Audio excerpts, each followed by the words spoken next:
ಮಿಟ್ಟು ಭೂತ ಆಗಿದ್ದಾನೆ. ಅವನ ಆತ್ಮ ತಿರುಗಾಡ್ತಿದೆ. ಎಲ್ಲ ಪ್ರಾಣಿಗಳು ಜಾಗ್ರತೆಯಿಂದ ಇರಿ. ಮಿಟ್ಟು ಎಲ್ಲ ಓಡೋಗಿದ್ದಾನೆ. ಮತ್ತೆ ಇವನಂತೂ ಆತ್ಮ ಗೀತ್ಮ ಅಂತ ಬಾಯಿಗೆ ಬಂದಾಗ ಹೇಳ್ತೀಯಾನೆ. ನನಗಂತೂ ಏನಿಲ್ಲ. ಒಂದು ಕಾಡಲ್ಲಿ ತುಂಬಾನೇ ಮೋಸವಾದ ರಾಮು ಆನೆ ಒಬ್ಬ ಇದ್ದ. ಅವನು ತುಂಬಾನೇ ಕ್ರೂರವಾಗಿದ್ದ. ಅವನಿಗೆ ಮರಗಳನ್ನು ಬೀಳ್ಸೋದಂದ್ರೆ ತುಂಬಾ ಇಷ್ಟ.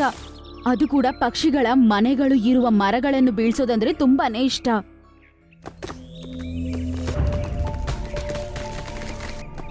ಅರೆ ರಾಮು ಆನೆ, ಸ್ವಲ್ಪ ಹೊತ್ತು ಸುಮ್ನೆ ಇರು. ನನ್ನ ಗೂಡು ಕೆಳಗಡೆ ಬಿದ್ಬಿಡುತ್ತೆ, ನಾನು ಬಿದ್ಬಿಡ್ತೀನಿ. ನನ್ನನ್ನು ತಡಿಬೇಡ. ನನಗೆ ಮರ ಬೀಳಿಸ್ಬೇಕು. ನಿನ್ನ ಗೂಡಿಂದ ನನಗೇನಲ್ಲ. ಟೀನು ಎಷ್ಟು ಹೇಳಿದ್ರು ಆ ರಾಮು ಆನೆ ಕೇಳೋದೇ ಇಲ್ಲ.